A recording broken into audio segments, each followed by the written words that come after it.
여러분 혹시 로마서 6장 23절의 내용을 알고 있습니까?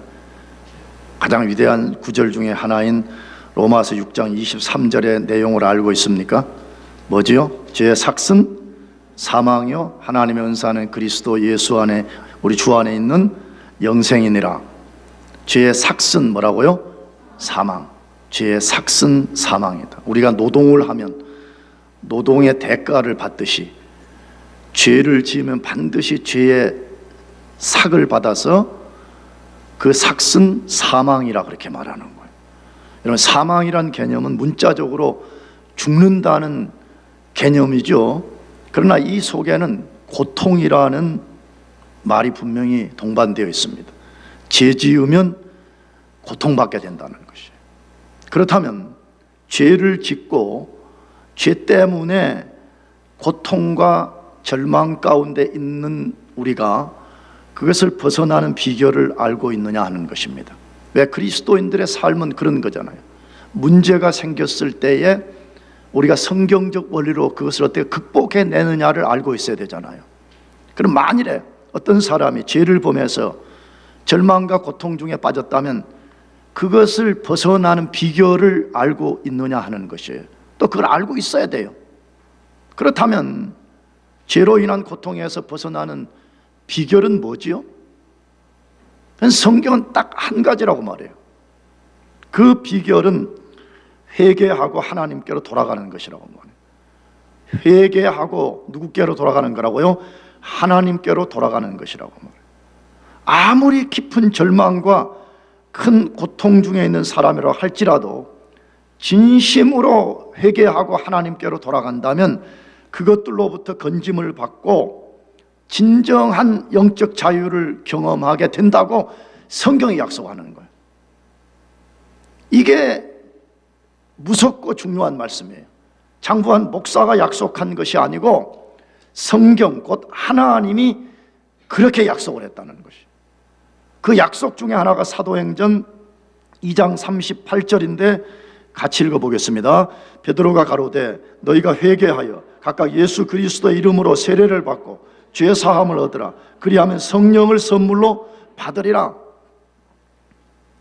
물론 이 문맥은 또 설명이 좀 필요하지만 오늘 이걸 다루지 않아서 이 말씀만 좀 소개하려고 그러는데, 베드로 사도가 대답했습니다. 너희가 회개하여 각각 예수 그리스도의 이름으로 세례를 받고 그 다음에 뭐 얻으라 그랬죠? 죄 사함을 얻으라.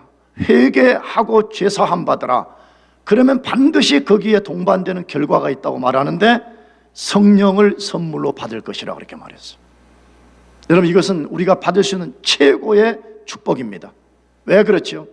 마태복음 7장을 읽어보게 되면 구하고 찾고 두드리라는 이 말씀 문맥에 끝까지 읽어보게 되면 그러면 우리가 하나님으로부터 좋은 것을 받는다라고 말씀했는데 이 구절의 병행 구절인 누가복음을 읽으면 이 좋은 것은 성령이라고 기록되어 있습니다.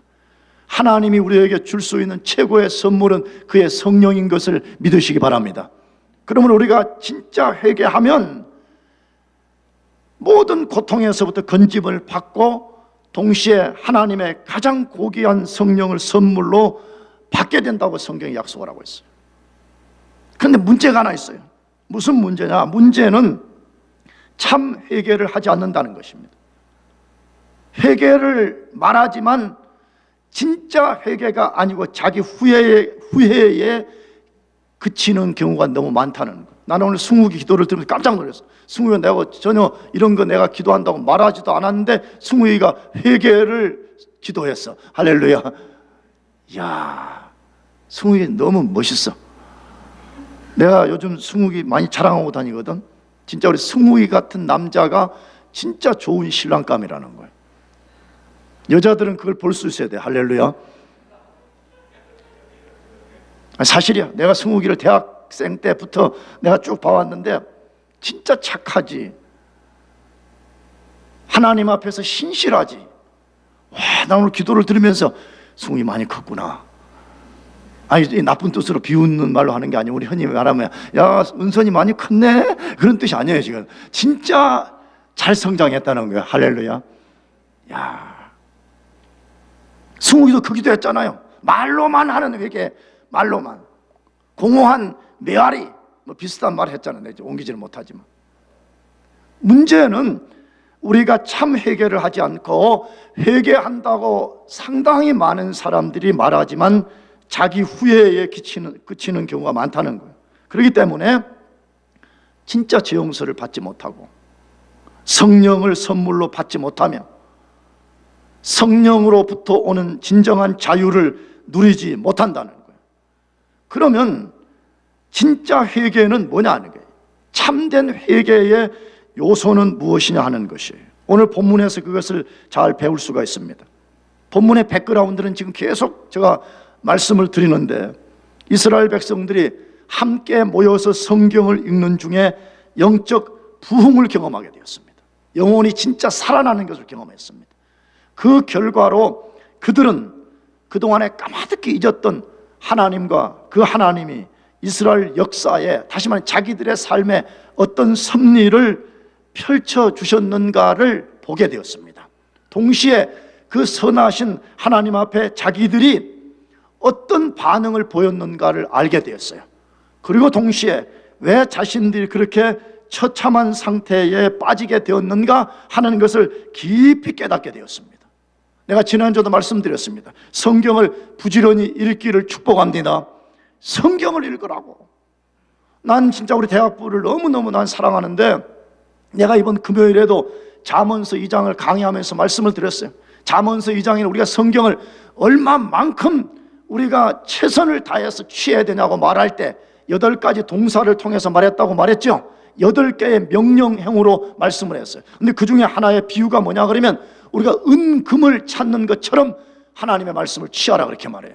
여러분, 세상에 가장 고귀한 것의 상징이 은과 금이잖아요. 사람들은 그걸 찾으려고 골드러시를 위해서 섭으로 목숨을 걸고 가고 지구 끝까지 돈 벌러 가고 그러잖아요. 나는 그 10분의 1만 해도 하나님의 말씀을 깨닫게 되고 하나님의 말씀을 통해서 하나님이 우리 자신에게 베푸시는 섭리가 무엇인지를 알게 되는 부흥을 경험할 것이라고 믿습니다. 아멘. 오늘 이 시대에 저와 여러분의 문제는 거기에 있는 거예요. 뭐냐? 하나님의 말씀이 진짜 우리 속에 성육신화되지 않은 거예요. 나도 그게 안타까워. 목사인 나도 그냥 신학 좀 배워가지고 매주 와가지고 설교하는 거예요. 수박 걷어핥기식으로 하고 있는 거예요. 나 자신도 진짜 안타까워. 그런 목사 밑에 있는 성도들도 보면 내가 그렇게 보여.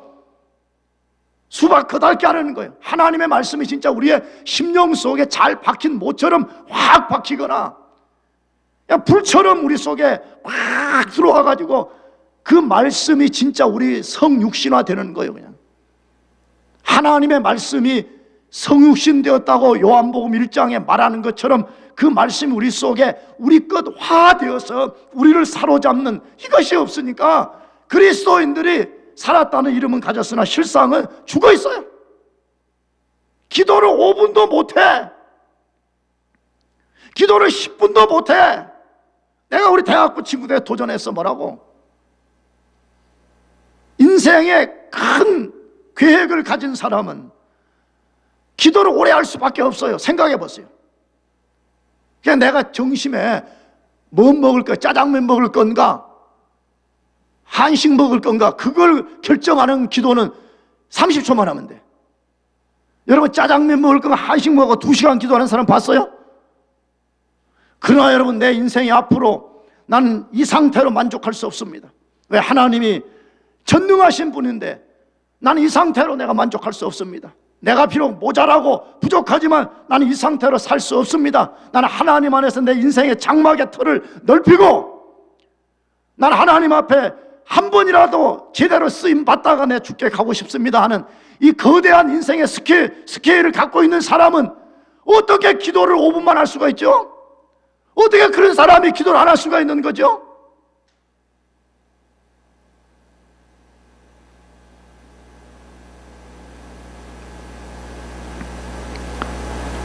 성경을 안 읽으니까 하나님이 어떤 분인지 몰라.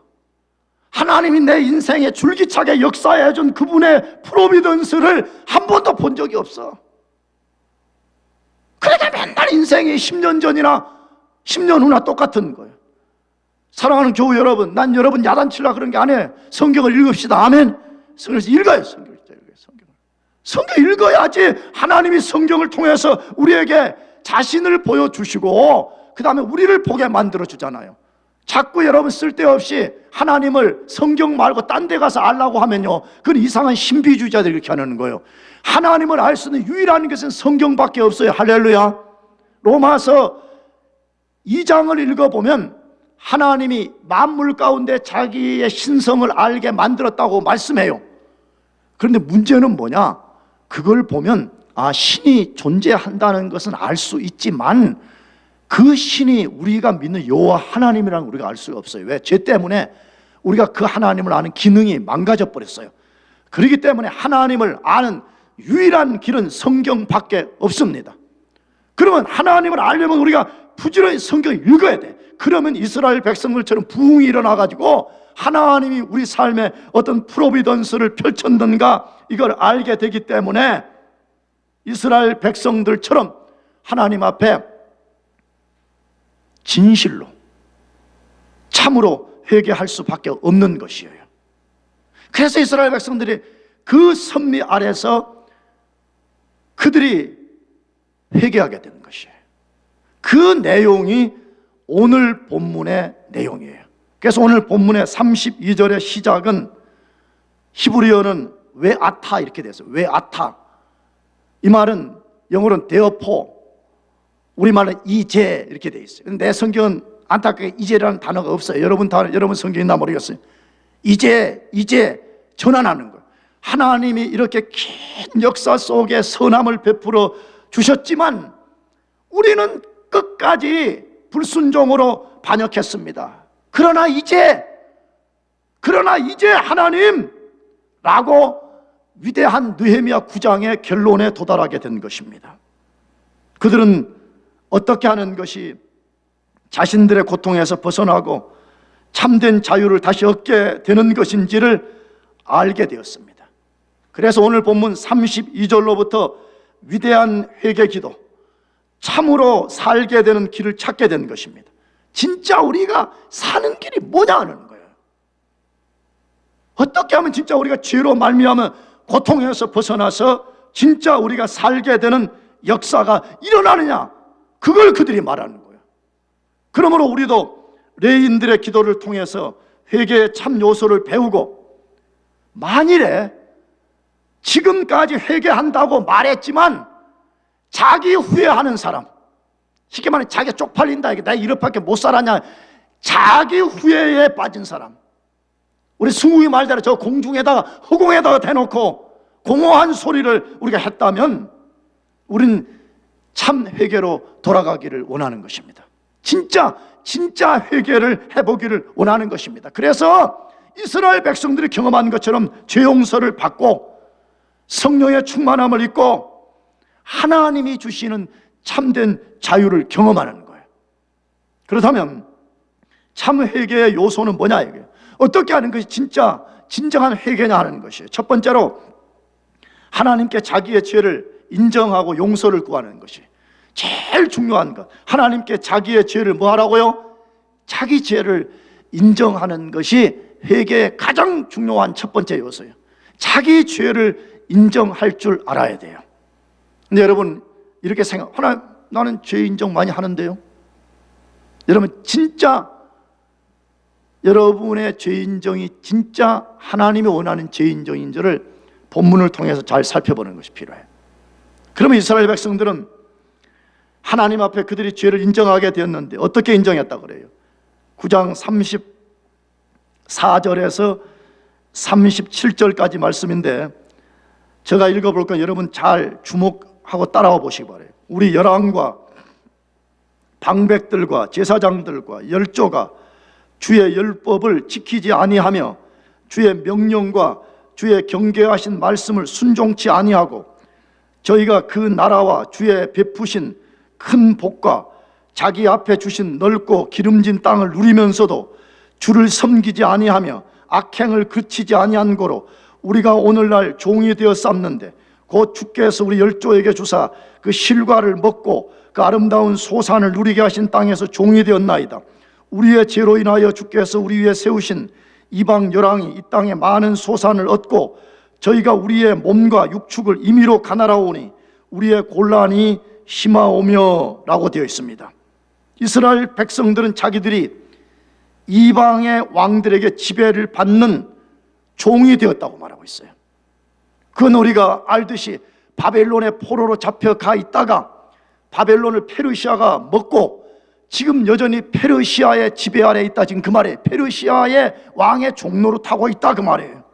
나가서 고통을 당하는 이유를 거기 정확하게 말씀했어요. 왜 우리가 이방 왕의 종로로 타고 있고 고통을 당하느냐? 그건 하나님 앞에 죄를 지었기 때문이라고 그들이 인정했습니다. 그러면 그들이 인정한 죄가 뭐냐? 뭐를 그들이 지금 죄라고 말했죠? 방금 읽은 성경에 세 가지가 자기들이 하나님께 지은 죄라고 말했어요. 첫 번째는 뭐죠? 하나님 말씀을 지키지 않았다고 그랬어요. 이스라엘 백성들의 제일 된 사명은 하나님과 맺은 언약의 말씀을 지키는 데 있습니다. 할렐루야. 우리가 똑같은 거예요. 그리스도인의 제일 된 사명이 뭐냐?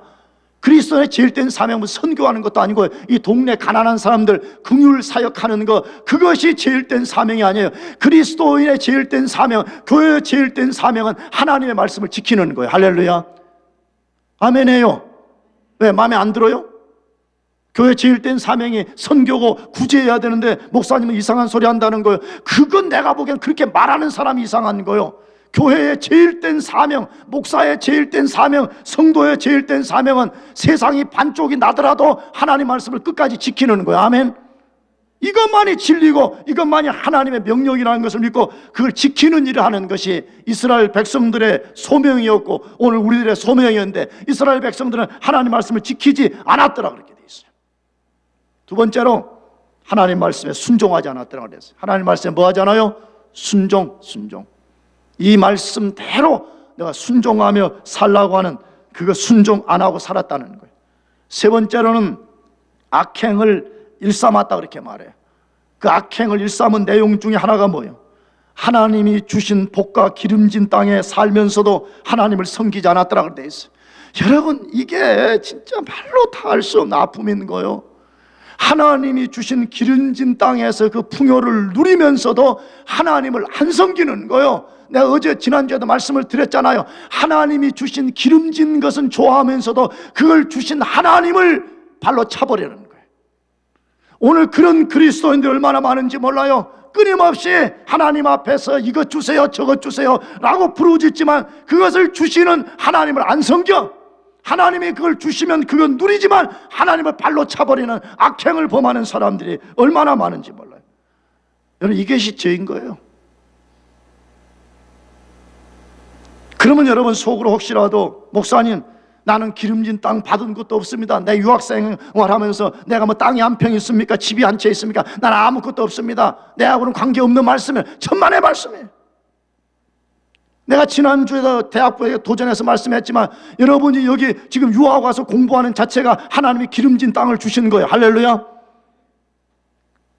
내가 이번에도 한국 가서 보니까 아무나 유학 오는 거 아니에요. 아무나 미국 땅에 사는 거 아니에요. 한국 사람들은 미국을 너무 싫어해요. 왜? 잘 사는 게 꼴 보기 싫고 가서 유학한다고 말 안 하는 게 꼴 보기 싫으니까 되게 미국을 안 좋게 봐요. 미국이 얼마나 자기들 지켜주는데. 할렐루야. 난 진짜 물론 미국이 뭐 정치적인 뭐 매니플레이트를 어떻게 하니 난 그건 잘 모르겠어 솔직히. 그러나 진짜 한국인들은 이상해. 미국에 감사해야 돼요. 6.25 사변 나가지고 다 죽게 된 나라를 건져주고 말이에요. 원조했어요. 나도 예전에 자랄 때 미국에서 원조해준 강냉이 빵 먹고 나도 자랐거든. 우유가루 주면 이게 5대 이게 10리터짜리 큰 주전자에 타가지고 막 컵에다가 하나씩 이렇게 나눠주면 막 먹고 설사하는 거예요. 왜냐? 그런 기름진 것을 못 먹어가지고 우유를 마시면 설사하고 막 그러다. 내가 그래도 키가 큰 거예요. 할렐루야. 내 키가 큰 거예요. 지금 막 북한 사태 나가지고 막 어렵다고 그러는데 막 지금 미국에 지금 막 패트리어트 미사일 뭐 어쩌고 저쩌고 뭐 사드 어쩌고 저쩌고 한국인들은 막 쩐다고. 야, 나는 내 조국을 사랑해서 난 진짜 나 조국을 사랑하니까 난 늘 기도해요.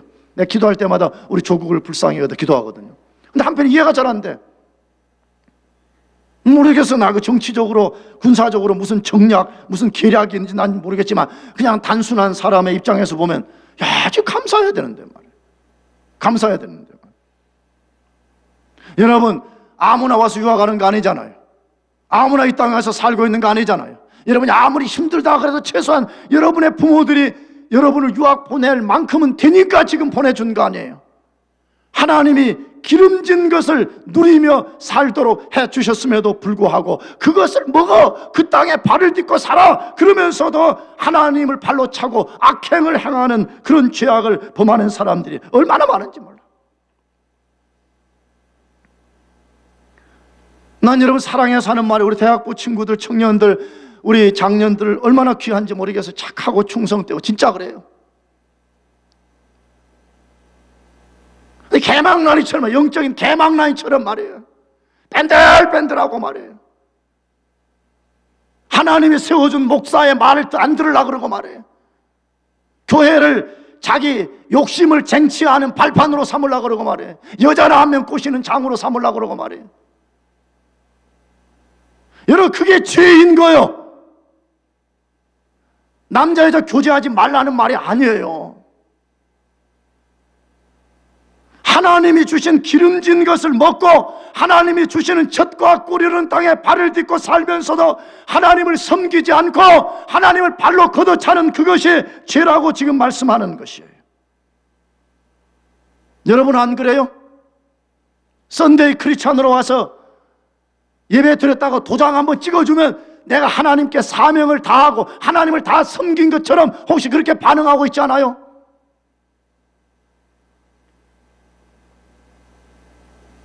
하나님을 섬기지 않는 것이 죄라고 말씀해요.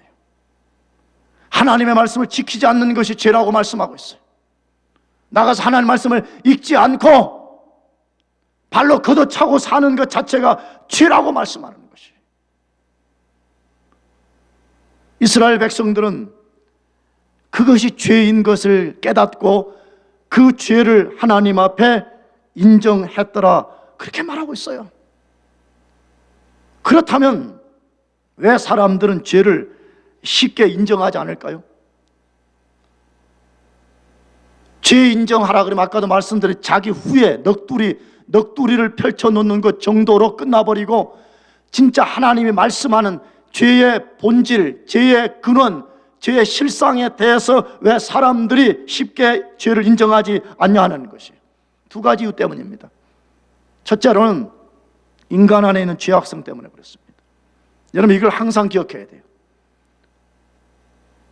죄는 죄악성에서부터 나온 것인데 인간 안에는 이 죄악성이 뱀처럼 또아리를 딱 틀고 있어요. 그래서 이 죄악성에서부터 죄가 쏟아져 나오기 시작해요. 근데 죄악성의 특성은 뭐냐 그러면 끊임없이 하나님을 대적하는 성향을 갖고 있어요. 이건 예수 안 믿는 사람이나 믿는 사람이나 똑같아요. 안 믿는 사람은 완전 죄악 가운데 있는 것이고 그리스도인들은 그 죄악이 아직 남아있어요. 그래서 이 죄악을 키우게 되면 똑같이 하나님을 대적하고 싶은 성향이 생기는 거예요. 그래서 말씀 읽으라도 안 읽고 싶은 거예요. 기도하라 그래도 안 하고 싶은 거예요. 온갖 변명을 대요. 야, 뭐 꼭 그렇게 기도를 광신자처럼 그렇게 해야지 뭐 되냐? 좀 그리스도인 좀 나이스하게 좀 할 수 없냐? 온갖 변명을 댑니다.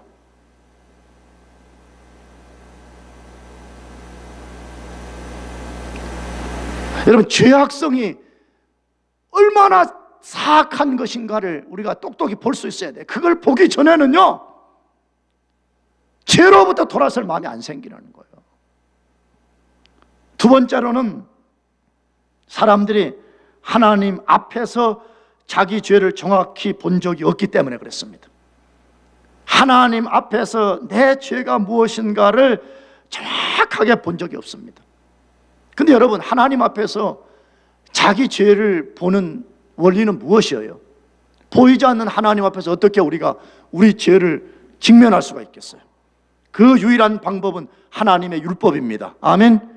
하나님 자신을 보여주는, 나가서 우리 인간을 정확하게 보여주는 인간의 거울인 율법의 말씀 앞에 우리 자신이 설 때만이 하나님 앞에서 우리의 죄가 무엇인가를 똑똑하게 볼 수가 있어요. 그래서 여러분, 나도 여러분, 우리의 사명 중에 하나가 뭐냐? 말씀을 지킬 때에 교회가 율법을 선포해야 돼요. 다시 말하면 우리가 하나님 앞에 어떤 존재이고 하나님이 어떤 분인가, 그 하나님 앞에 우리가 가공할 진노의 심판 아래 놓인 불쌍한 인간인가, 이것을 보여주는 것이 우리 사명이에요. 왜? 로마서를 읽어보면 그렇게 돼 있잖아요. 내가 언제 로마서 말씀할 때 말씀드렸잖아요. 로마서는 그 구조로 되어 있어. 1장은 먼저 복음에 대한 서론을 말한 다음에 1장 18절 이하에서부터는 왜 사도 바울이 자기는 이 복음을 위해서 한마디로 목숨을 거느냐는 거예요. 그 이유는 모든 인간이 지금 하나님의 진노 아래 있다는 거예요. 근데 그 하나님의 진노 아래 있는 걸 무엇으로 보여주냐는 거예요. 율법을 통해서 가능하다는 거예요. 뭘 통해서요? 율법. 다시 말하면 하나님의 정확한 기준인 율법 앞에 우리 자신이 딱 서야만이 죄의 기준이 무엇인가를 알고 내가 거기에 옳은가 옳지 않는가를 똑똑히 보게 되는 역사가 일어난다는 거예요. 한 번도 하나님의 율법 앞에 직면해 본 적이 없는 거예요. 맨날 교회 다니면 부자 되라고 말이에요. 맨날 교회 다니면 상처 어떻게 치유하는가 말이에요. 여러분, 상처가 없는 사람이 어디 있겠어요? 아담의 범죄 이후에 모든 인간이 상처 아래 있습니다. 할렐루야. 아멘 할 것도 없어. 근데 그리스도인데 언제까지 그 상처를 빨고 살겠어요? 그렇잖아요. 여러분, 때로는 우리 그리스도인들은요, 치유되지 않은 상처를 가슴에 품고 주님을 섬기는 걸 배워야 됩니다. 할렐루야. 그건 진짜 할렐루야야.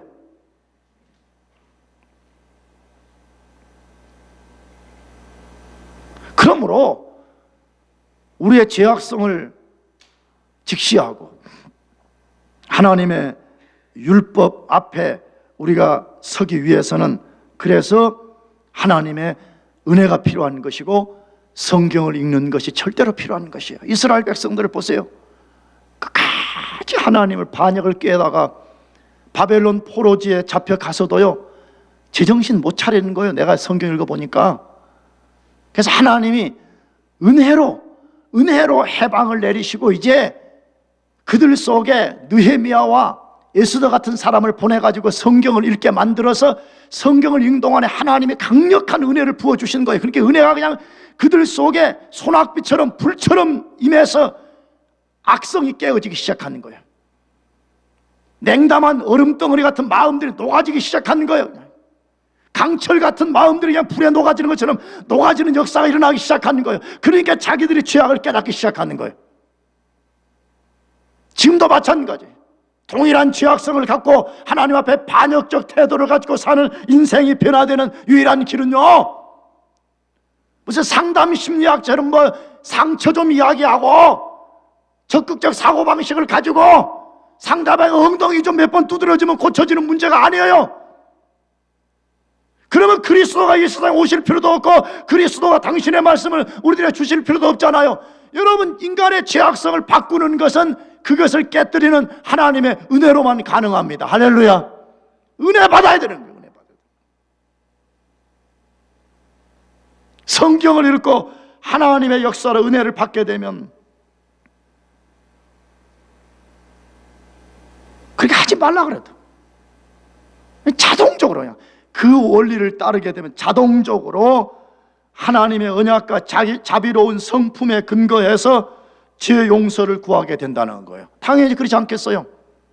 내가 지난번에 얘기했지만 내가 이 목이 아파가지고 말이에요, 몇 달 전에 한국을 내가 부랴부랴 나가게 된 가장 큰 이유가 뭐였었냐 그러면 원인을 알려고 나간 거예요. 왜? 이 사람은 이래서 아프다고 날 보고 말하고, 저 사람은 저래서 아프다고 말하고. 그래서 내가 도대체 정확한 원인을 알고 싶은 거예요. 여러분, 인생이 뭐 때문에 하나님 앞에 불행해졌는가를 알고 깨닫게 되면요, 누가 그 자리에 가만히 있겠어요? 자동적으로 하나님 앞에 죄 용서를 구하게 되는 것이죠. 그래서 오늘 이스라엘 백성들이 9장 32절에 하나님의 자비를 구하면서 죄 용서를 구한 거요. 다 같이 읽어보겠습니다. 시작. 우리 하나님이여, 광대하시고 능하시고 두려우시며 언약과 인자를 지키시는 하나님이 우리와 우리 열왕과 방백들과 제사장들과 선지자들과 열조와 주의 모든 백성이 아수르 열왕의 때로부터 오늘까지 당한 바 환난을 이제 작게 여기지 마시옵소서. 여기 작게 여기지 마시옵소서. 이 속에 하나님의 자비를 구하는 내용이 있는 거예요. 하나님, 우리가 이렇게 해서 죄짓고 이 고통을 당하는데 하나님, 우리 이 고통 속에 버려두지 마십시오. 이 말은 무슨 말이죠? 이제 우리 죄를 용서해 주십시오. 이 말과도 같은 말이잖아요.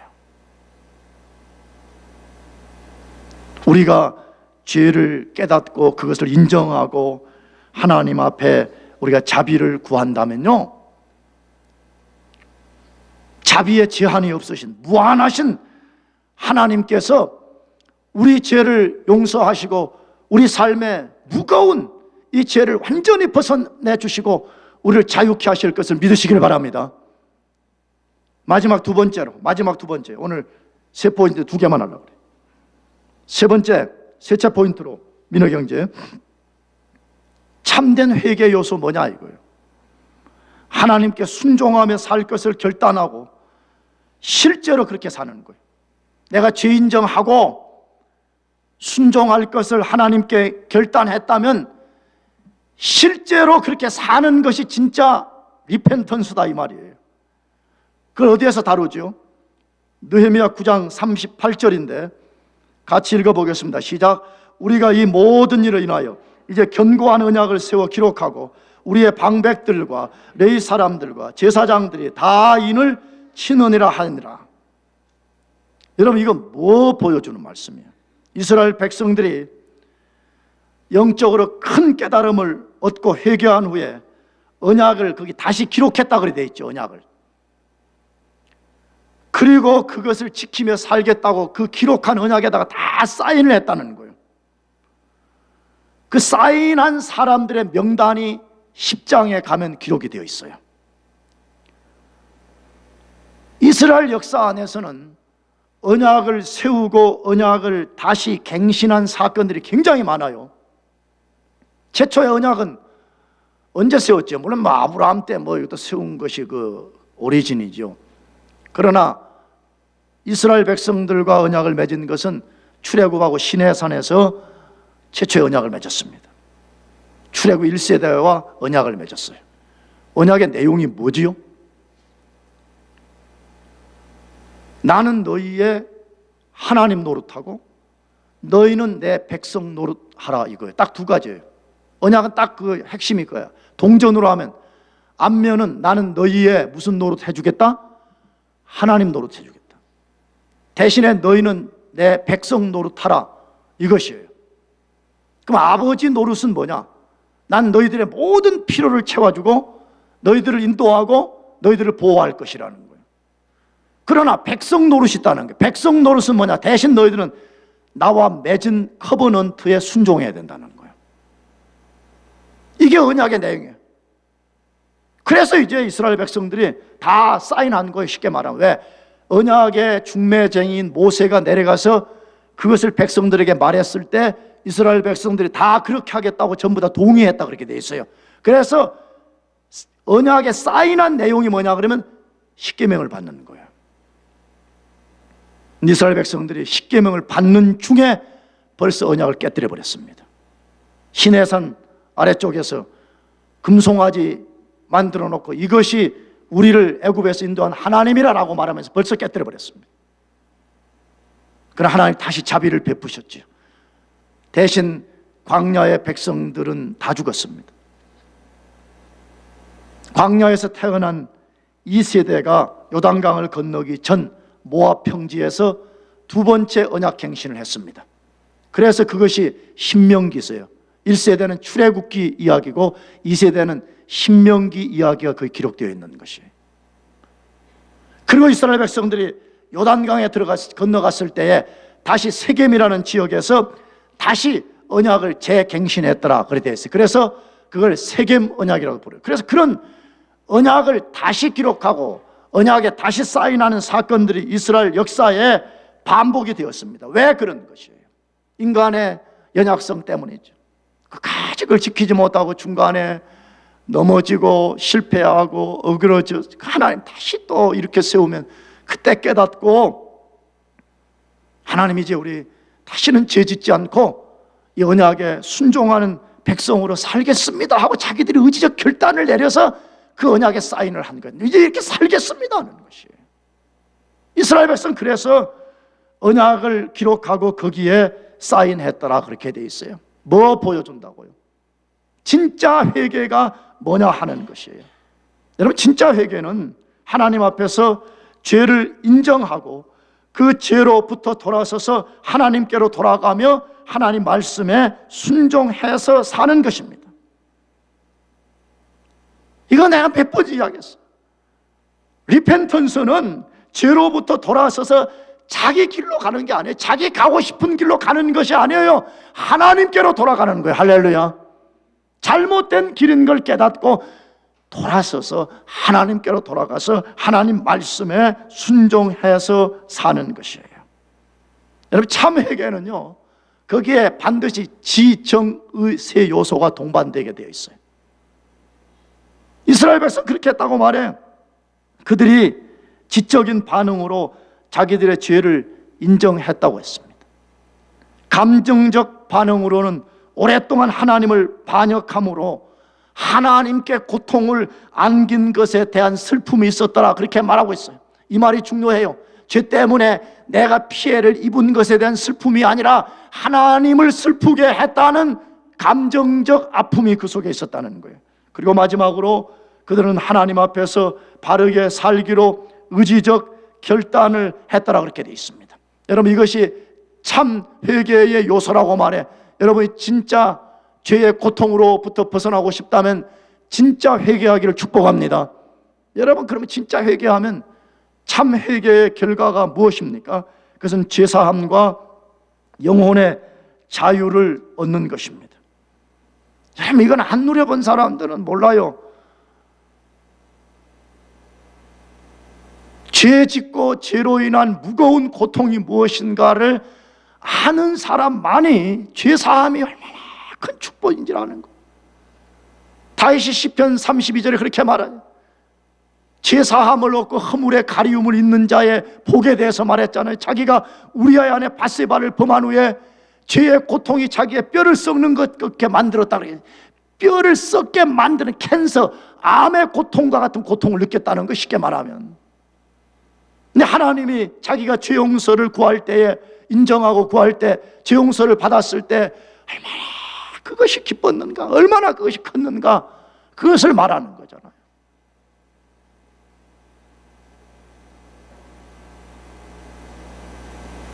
나 좀 안 좋은 예화인데, 한두 교우한테 내 이야기했는데, 내가 한국 가가지고 나는 지금까지 살면서 변비라는 거는 거의 걸려본 적이 없이 살았어요.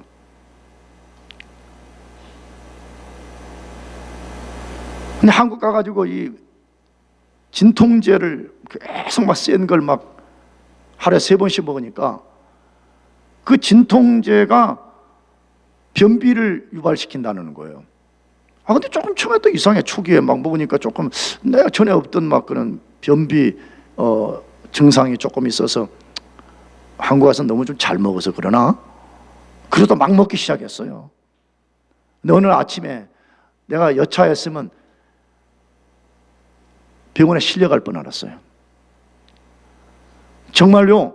화장실에 갔는데요, 좀 이게 안 좋은 예화라 그랬잖아요. 와, 진짜 막혀버렸어요. 막혀버려. 그런데 난 그걸 처음으로 당해본 거니까 이게 막 내 몸은 지금 뭔가를 배출을 시켜야 되는데 안 나오니까 사람이 죽겠는 거예요. 진짜 막. 내가 순간 여자들이 출산할 때 이렇게 고통스러울까? 그 생각이 들더라고. 그러면서 내가 또 우리 집사람에 대한 지은 죄에 대해서 회개의 마음이 생기더라고. 우리 집사람이 종종 그런 경우 때문에 막 핏줄이 터지고 막 난리거든요. 그러면 내가 막 운동하라고, 제발 라면 먹지 말라고, 내가 막 이런 식으로 말했는데, 이게 내 잘못했구나. 아파 보니까 이게 얼마나 고통스러운지 알겠구나. 내가 그때 뭘 깨달았냐? 또 하나 깨달은 사실은 죄는 이런 거구나. 하나님 앞에 제사함을 받으면 유쾌하게 되고 자유케 되고 이런 역사가 있는데, 죄 짓고 살면 장부한 목사가 걸린 변비 걸린 것처럼 된다는 거예요, 여러분. 여러분, 그건 내가 그날 아침에 우리 재수 씨한테 막 얼마나 창피해요. 재수 씨, 뭐 관장약 좀 없어요? 얼마나 고민하는 줄 알아요. 소리를 지를까 말까요? 여러분, 진짜 우리가 하나님 앞에 회개하면 죄 사함과 진정한 영혼의 자유를 경험하게 돼요. 그것을 어디에서? 마지막으로 사도행전 3장 19절 다 같이 읽겠습니다. 시작. 그러므로 너희가 회개하고 너희 죄 없이 함을 받으라. 이같이 하면 유쾌하게 되는 날이 주 앞으로 이를 것이다. 이같이 한다면 유쾌하게 되는 날이 올 것이다. 여기 유쾌하다는 원래 단어는 이걸 우리말로 번역하면 안식, 위안, 원기, 회복 이렇게 번역할 수가 있어요. 진짜 우리가 하나님 앞에 회개하면 하나님께서 말로 다할 수 없는 샬롬과 영혼의 부흥과 자유를 준다고 말씀하고 있습니다. 사랑하는 교회 여러분, 혹시라도 여러분 영적으로 무감각하고 냉담하고 알 수 없는 삶의 고통 가운데 있다면, 혹시 하나님 앞에 회개하지 않은 죄가 있는지를 잘 살피고 여러분 이 시간 하나님 앞에 참으로 회개하기를 축복합니다. 기도하겠습니다.